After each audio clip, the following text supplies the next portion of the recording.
सच्चा प्यार इससे साबित नहीं होता कि आप कितने लंबे समय से एक साथ हैं।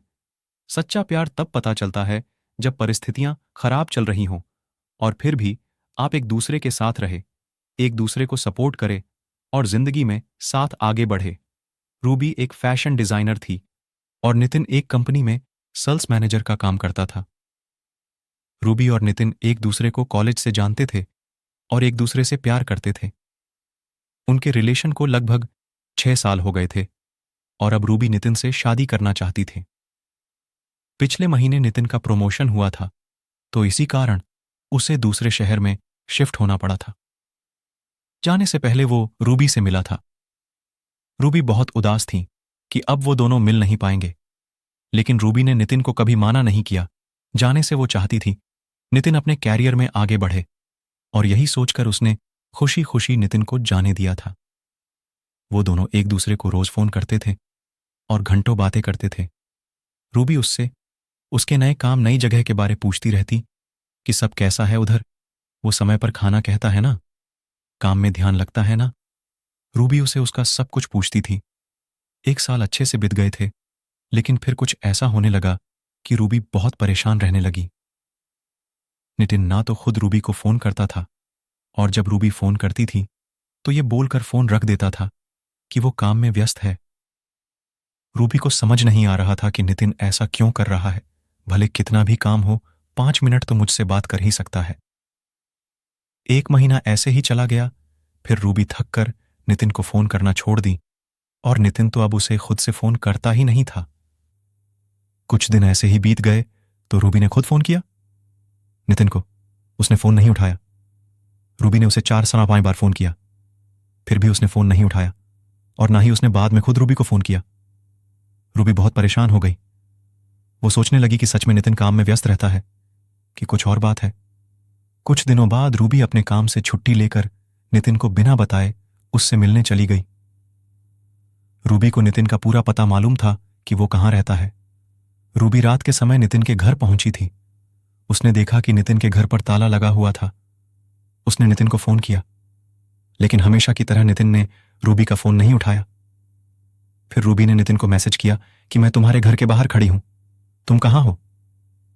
थोड़ी देर बाद नितिन ने फोन किया और उसे बहुत डांटा कि तुम बिना बताए क्यों आ गई इधर, किसने बोला था तुम्हें इधर आने के लिए, और फोन रख दिया। उसने रूबी की कोई बात नहीं सुनी। रूबी उसके घर के बाहर ही बैठी रह गई कि शायद नितिन को ऑफिस में बहुत काम हो और मैं बिना बताए आ गई। इसलिए वो गुस्सा हो गया और वो उसके घर के बाहर ही बैठ के उसका इंतजार कर रही थी। सफर में रूबी बहुत थक गई थी और उधर बैठे बैठे रूबी की आंख लग गई और वो सो गई। सुबह उसकी आंख खुली तो उसने देखा कि नितिन अभी तक घर नहीं आया। उसने फिर से नितिन को फोन किया। फोन उठाते ही नितिन बोला, क्या है, तुम मुझे बार बार क्यों फोन कर रही हो। रूबी बोली, तुम कहां हो रात भर, तुम घर नहीं आए। मैं इधर तुम्हारे घर के बाहर कल रात से तुम्हारा इंतजार कर रही हूं। नितिन गुस्से में बोला, तुम चली जाओ, मैं नहीं आ सकता। रूबी की आंखों में आंसू आ गए।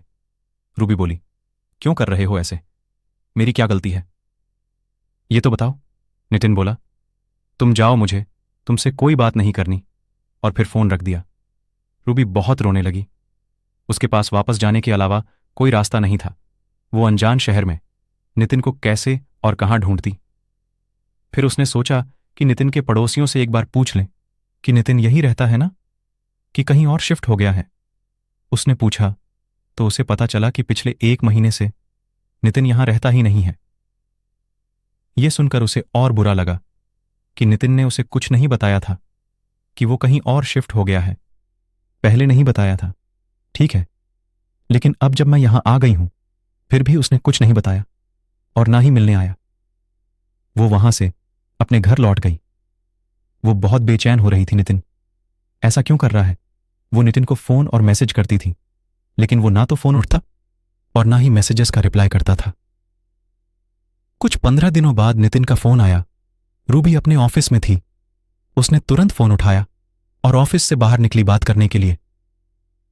वो पूछने लगी कि नितिन, तुम्हें क्या हो गया है, तुम मेरे साथ ऐसा क्यों कर रहे हो, मुझसे कोई गलती हुई है तो मुझे बताओ, लेकिन मुझे ऐसे इग्नोर नहीं करो, मुझसे बात करो। उधर से नितिन बोला, अब प्लीज तुम मुझे भूल जाओ। मैं किसी और से प्यार करता हूं और उससे शादी करने वाला हूं, और पिछले 1 महीने से उसके साथ ही रहता हूं। इसलिए तुमसे मिलने नहीं आया था उस दिन। हो सके तो मुझे माफ कर देना। मैं अपना फोन नंबर भी बदल रहा हूं। इतना बोलकर नितिन ने फोन रख दिया। रूबी ये सब सुनकर तो मानो जैसे उसके पैरों के नीचे से जमीन ही निकल गई। उसका दिल बहुत ही तेजी से धड़कने लगा। वो रोने लगी और सोचने लगी, कैसे 6 साल का रिलेशन ऐसे कोई एक झटके में तोड़ सकता है। वो उसी वक्त ऑफिस से घर चली गई। वो बहुत रोई और फिर नितिन को फोन करने लगी कि नितिन ऐसे नहीं कर सकता, वो मुझे छोड़कर नहीं जा सकता। लेकिन जैसे नितिन ने कहा था कि वो अपना नंबर बदल रहा है, तो उसका फोन भी नहीं लगा। रूबी डिप्रेशन में चली गई थी। वो 15 दिनों तक ऑफिस नहीं गई। उस रोज ऑफिस से फोन आते थे। आखिर में उसके बॉस ने उसे बोल दिया कि ऐसे ही कुछ दिन और चला तो उसे अपनी नौकरी खोनी पड़ेगी। फिर कुछ दिनों बाद रूबी ऑफिस जाने लगी, लेकिन काम में उसका ध्यान नहीं रहता था। 5 महीने हो गए उस बात को। अब रूबी धीरे धीरे धीरे संभल रही थी। नितिन ने फिर कभी रूबी को फोन नहीं किया। 1 मिनट रुकिए दोस्तों, मुझे ये कहानी बनाने में बहुत टाइम लगा है। और दोस्तों, आपको लाइक और सब्सक्राइब करने में 1 मिनट भी नहीं लगेगा। तो प्लीज आप मेरे चैनल को सब्सक्राइब जरूर करें, और अगर आप हमारे चैनल को सब्सक्राइब करते हो तो आप एक नया मोबाइल जीत सकते हैं। धन्यवाद।